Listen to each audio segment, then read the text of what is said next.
can't believe it's gonna get hotter.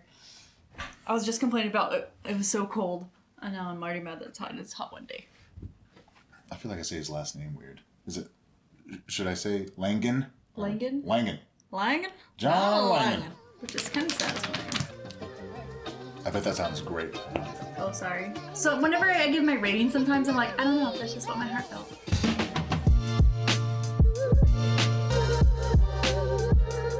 Hey, what's up, everybody? My name's Matt. I'm Shawnee. And today we're going to be talking about all the books that we read in the first quarter of this year, Yeah. of 2023. So I'm going to go first because if you know anything about us, you know that Shawnee reads a lot more than I do. Well, faster than I do. So she's able to finish more books in quicker succession than I am. However, I recently quit my job, so I'm going to start padding those numbers and just finish book after book. But for the first 3 months, I read 4 books. So the first book I finished this year was the 4th volume of Berserk, which I finished it like in January, and I have not read another volume yet, which I need to stop doing with my manga because I forget what happens. I just remember like the character, like I remember the main character. His name is Guts. There's a fairy in there, and I don't remember his name, and it's because I don't read it. I need to stop jumping between series is what I need to do. I didn't know there was a fairy in there. Is it like a Tinkerbell fairy, or is it like an Akachar fairy? Or is it like a scary fairy? It's more like a Tinkerbell fairy, but I forget his name. He helps the main character. The main character's name is Guts. Did I say that already? And then in the last volume that I read, the one thing I remember is he met a person named Griffin, or Griffith. You would know, you haven't read it. I'm pretty sure it's Griffith. But from what I've seen on the series, Griffith seems to be a pretty big antagonist. So one day I'll figure out why they're important, and hopefully One day, eventually, as I finish the last volume on my 60th birthday. it's the plan.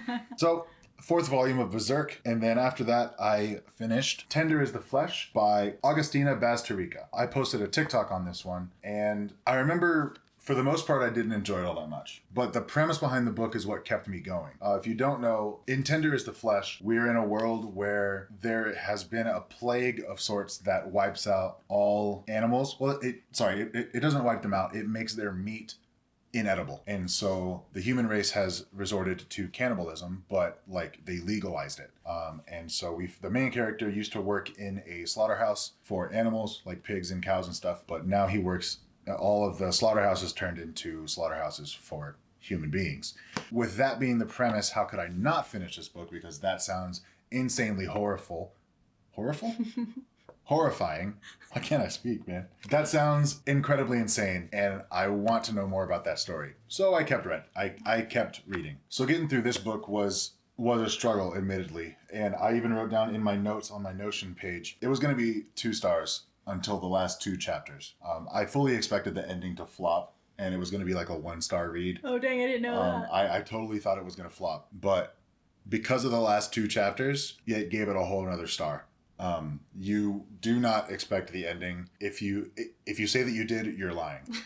There's no way. You are. So yeah, that was Tender is the Flesh by Agustina Bazterrica. And one last thing I will say is it was difficult for me to read I thought it difficult to read because of the writing style, but then I realized or discovered that this is a translated work. That had something to play in it, but be that as it may, still difficult for me to get through. I feel like even still, there's translated works that translate beautifully, like Bachman, right? Yeah. So there's just some like moments where maybe it's a little awkward in the translation, but the writing style is the writing style. So that was Tender is the Flesh. After that, I read The First Secret Project, Tress of the Emerald Sea. We recently posted a full-length, in-depth book review for that, so you can, we'll link it down in the description, and you'll be able to click the card that just popped up. And the last book that I finished for the first quarter of this year was The Fisherman by John Langan. I feel like I say his last name weird. Should I say Langan? Langan? Langan. Langan? John Langan. Langan. I'm leaving it. So this is another horror novel, along with Tender is the Flesh. I want to read more horror this year. I'm enjoying reading horror, but the 2 horror books that I've read so far this year just aren't up to snuff. Like they're okay. They're entertaining. There are definitely moments that will chill your bones.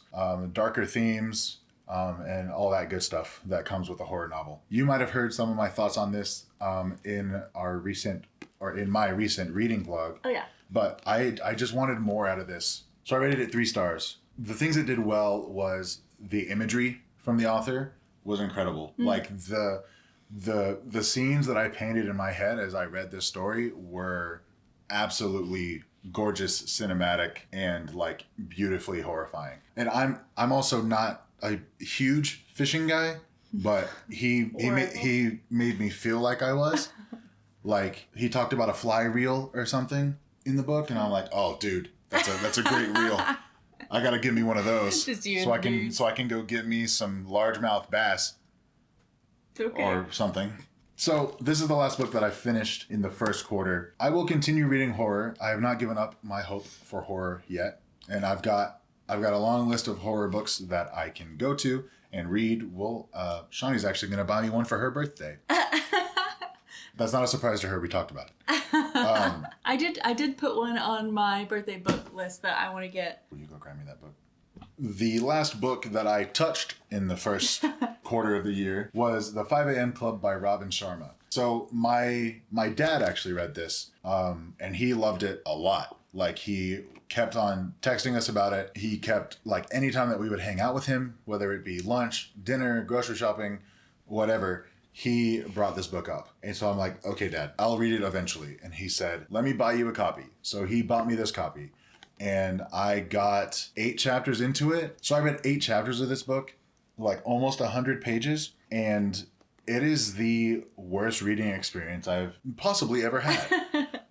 So it's a nonfiction book that is formulated and written as a fiction story. When he did that, it really messed with my head, because now I'm reading it as a fiction story. I'm analyzing these characters, and all the characters in the story sucked. They were not good characters.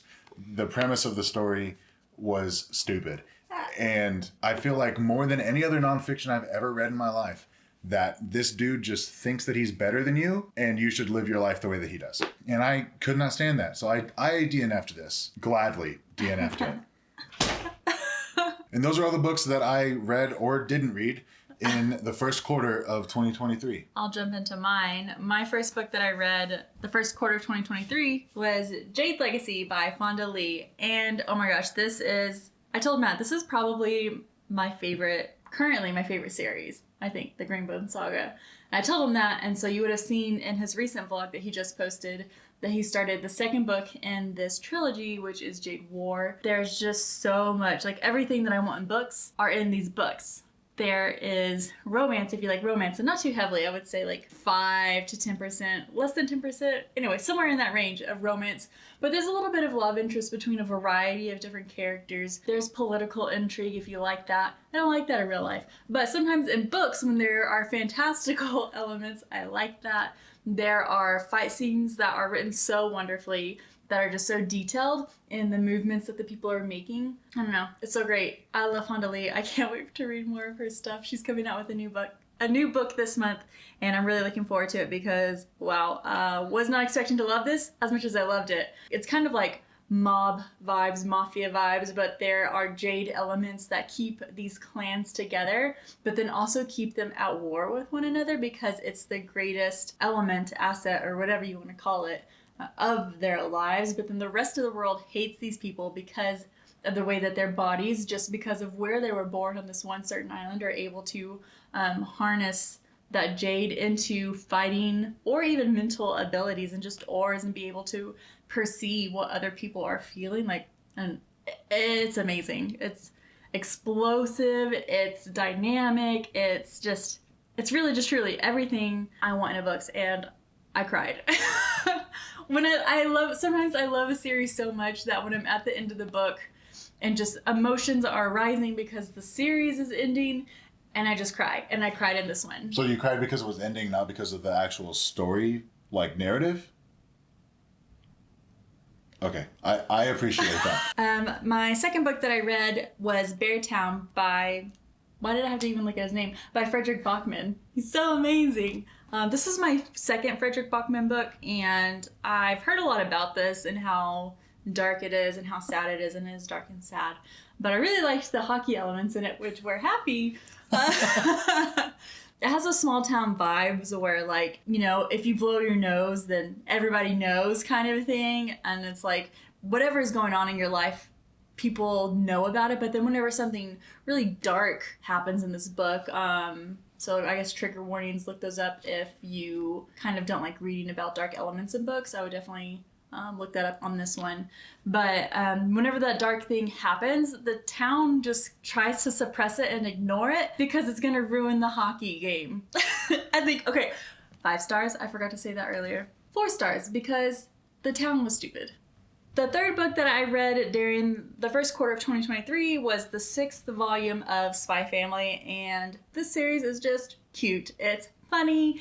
I feel like I read that too. Did you not track it? Not on Notion. It's like Saturday cartoon vibes meets manga meets anime because you can watch it because it's a series now. It's just so cute. If you don't know what Spy Family is about, it's about a guy that he's a spy, he has to create a fake family to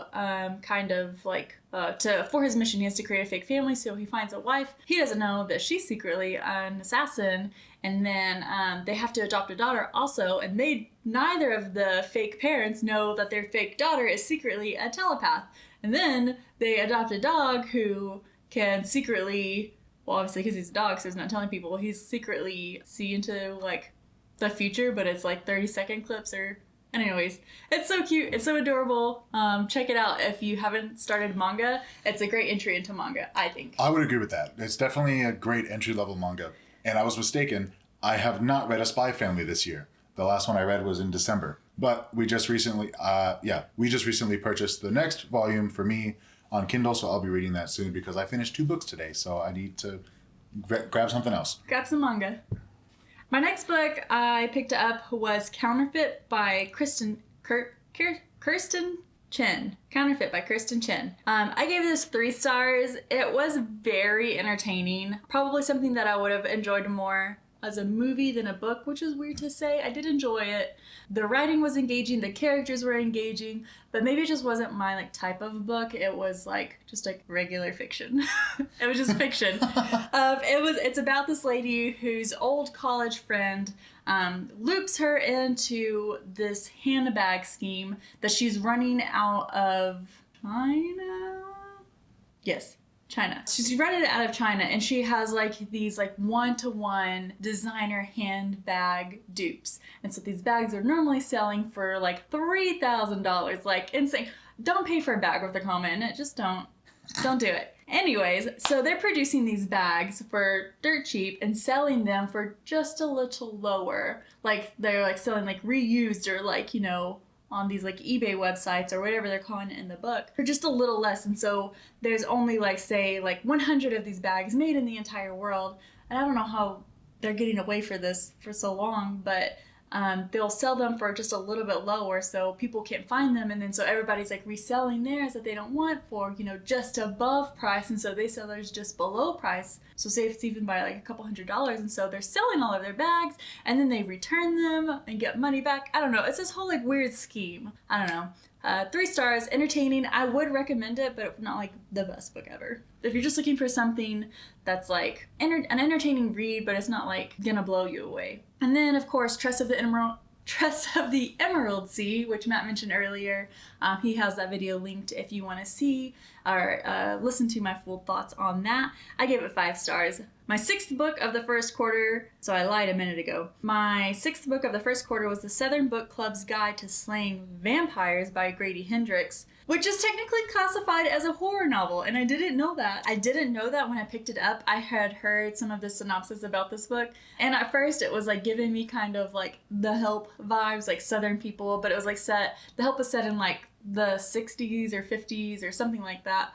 But then this is set in, I think, the 80s? Does it say? The 90s, I'm sorry. This is in the 90s, and it's in the South. So this says fried green tomatoes and steel magnolias meets Dracula. Crazy. And then, like, halfway through the book, like, the further the book progresses, it starts from being, like, funny and lighthearted, and these, like, Southern women in their book club, and they like reading trashy romance novels and mysteries, and then they get into mysteries, and they, like, want to solve all these mysteries, and it's funny, but then stuff starts happening in their own town, and then so it starts shifting from light and funny, and then slowly gets a little darker and mysterious, and then it's like, at the end, I was like, oh, I don't want to read this book anymore, but I couldn't stop, and I was listening on Audible, and we went to the gym, and instead of listening to music, I was like, I I can't stop. I'm addicted to this book. I gave this 4 stars. I guess it's like not my cup of tea. Did I want to keep listening to it? No. But did I? Yes. I couldn't stop. So 4 stars. And my 7th book I picked up was Ender's Game. And to be honest, I think I read this because Haley Pham did. And she liked it. I was like, I'll check it out. I didn't like it very much. It was okay. I finished it. It's probably something that I would not have finished if I was reading it just like regular, but I was listening to it on Audible. Checked out from Libby. So I finished it on there. It's about a little boy who is joining basically like this sci-fi training army camp because he was the ranking that he was born into, his like family or something like that. And he has to train in these different like tactics. And there's like these digital tactics in this like game that you have to play to like train in the camp and stuff. And I won't spoil the end. The plot twist at the end, I feel like you probably could have seen coming because you do that well and I don't. But it was surprising to me. I liked the twist at the end. But yeah, 3 stars in that one. And then I read another book that wasn't necessarily my favorite. It's one of my sister's favorites. She recommended it to me, the series. It's the first book in the selection by Kiera Cass, I believe is how you say it. I was enjoying it more at the beginning than I was at the end. It was giving me a mix of The Hunger Games and like The Bachelor, the TV show. Yeah, weird combination. But that's like the combo vibes, and so I was kind of enjoying that. Like at the beginning, it's about a girl who you have to submit your own name into it, but the selection is whenever the prince is at an age where he can marry, and there's a selection of a pool of women just like on The Bachelor who go to the castle, and she submits her name in the selection, not out of interest. She doesn't want to join the selection, but somebody talks her into it. They're like, just submit your name so I know that you submitted your name and you at least tried it. She's like, whatever, fine. And then she gets chosen and she's like, crap, what the heck? I don't want to. I don't want to. Anyway, so there's like 30 girls that go to the castle and they're meeting the prince, all of them just Bachelor style. And turns out the prince is like, okay. But I don't know. It was just like, the more I got into the book, it was just... I knew you weren't going to like that book. You knew. Yeah, I knew it. So yeah, I tried out some new things in the month of February. I think I'm going to stick to my lane a little more. So I had some 3-star reads. And then I picked up Better Than the Movies by Lynn Painter. I also picked this up because Haley Pham has said several times this is one of her favorite books ever. And it was super cute. I gave this one 4 stars. Not a 5-star for me because like romance isn't like gung-ho for me. And it was YA romance. So super cute, fast-paced, lighthearted, very tropey. It's about a girl that loves movies. And I loved that there were movie quotes at the beginning of every chapter, at the title head of every chapter. So I loved looking to see like what those movies were and if I knew them, and I think I knew all of them because I grew up on rom-coms. But then it was just super cute, and it has a fake dating trope in it too. I don't read adult romances because I don't like smutty books, but YA romances just every once in a while just gives me that rom-com vibe that I grew up on, and I just really enjoy that. So I would definitely recommend Better Than the Movies by Lynn Painter. I have a physical copy of it, but my father-in-law has it right now, and he really enjoyed it. I think that he let his mother-in-law borrow it to read it, so it's being passed around. That's definitely in my dad's lane for sure. It's very cute, and both of us at the beginning of the book like knew exactly how it was gonna end because it's a YA rom-com style book. We still both loved it anyway, so definitely check that one out. And then at March began and my whole life changed. The Way of Kings by Brandon Sanderson. And I told Matt, I was like, I'm gonna read this and finish it before the end of March.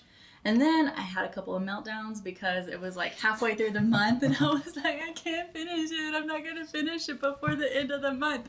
I did. I finished it on March 28th. I did it. The last half of the book, I read it in like a week. So there was not even reading throughout the month. So I could have done it way sooner. But obviously it's probably like, like character development.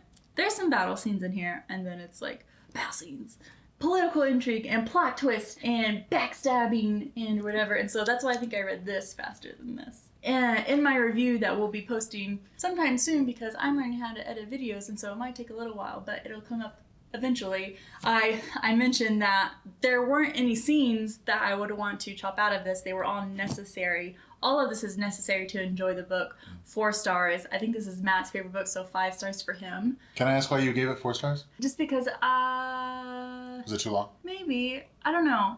I just felt 4-star-ish to me. Okay. So whenever I give my rating, sometimes I'm like, I don't know. That's just what my heart felt. There's nothing wrong with that. The heart wants what it wants. Yes, this. I claim this as my favorite book. It's the beginning of my favorite series, and it's also one of the books that really springboarded me into my reading habit again, which is weird to say because it's over 1,000 pages long. Which is kind of satisfying. I bet that sounds great on audio. Oh, sorry. 10. That was my 10th book. And then my 11th book for the first quarter of 2023, my last book, I squeezed it in right at the end. I finished it, and I laid down for bed, and it was exactly midnight after I had put it away. So it counted, I read it, and finished it. It sure does. At the quarter. Yep. It's Tokyo Dreaming, book number 2 of Tokyo Ever After. This duology is by Emiko Jean. This is also another YA little rom-com book, and it's very much Princess Diaries, but Asian inspired. And so it's Japan. Why don't I remember countries? That one's a Japan one. Yes, this is Japan. Yeah. Cherry blossoms and Kyoto, and I like getting to like the stuff that she's saying that she's eating. Like, I can't remember the name of it now. Like Joki. It's like a little dessert cookie thing that she eats all the time. But then she'll like say what she's eating, and I'm like Googling it. I'm like, what are you eating? Because I love Asian food. Yeah, super cute. Definitely recommend this. Oh, I gave this 3 stars? I don't feel that. I just switched it to 4. Maybe because I was sleepy. I don't know. That's hilarious. I know. I'm pretty sure I gave the first book 4 stars also. Super cute. I would like more people to read these books. I don't know why this doesn't have more hype around it. But anyways, if you loved The Princess Diaries, I have watched that movie so many times, I can quote it, and I would probably annoy anybody that I watch it with. And she does. Quote it. She doesn't annoy people. Well, we haven't watched it, so. But yeah, she quotes it often. Yeah, so if you loved that, you're going to love this. It's the same vibe. So cute. I love it. Please go read this if you like The Princess Diaries, and then let me know what you thought about it. It seems like a good, cute read. Maybe one day I'll pick it up. Yeah, you should. Did you ever watch Princess Diaries? Yeah. Did you like it? Uh-huh. You should read the first one at least. I'll read the first one and see how I like it. Okay. Yay! It's going to be like 25 years from now. Those are my books for the first quarter of 2023. 11 books, January, February, and March. And I had 2 chunkers. Those are some pretty chunky boys. Yeah. Oh, I wonder how many pages I've read. I have, so in 2023 so far, the 11 books I have read 4,860 pages. Oops, what did I do? You pressed on one of the wedges. That's fun. Storygraph is fun. Not as quite as user-friendly as Goodreads, but I like the graphs. It's definitely great for you data nerds. If you're like me and you're interested in the data of like the genre spread of the books that you read that year, or the vibe, the mood, the amount of pages that you read. It tracks all those stats for you. Mm-hmm. It's fun. So that's what our first 3 months of 2023 have looked like on book-wise. Book life. That felt weird. Thanks so much for watching. If you are not subscribed already, you can go ahead and subscribe and make sure to hit that bell so that you are notified whenever we upload a video. If you enjoyed the video, go ahead and give it a like. Leave a comment. Let us know what books you've read so far this year. Can't wait for this next quarter, for the rest of the year, and all the books that there are to be read. We have so many books to read. Yeah. But even still, we want to buy more books. Yeah, always. Anyway, so let's read some more books. Yay! See you in the next one. Bye! Bye!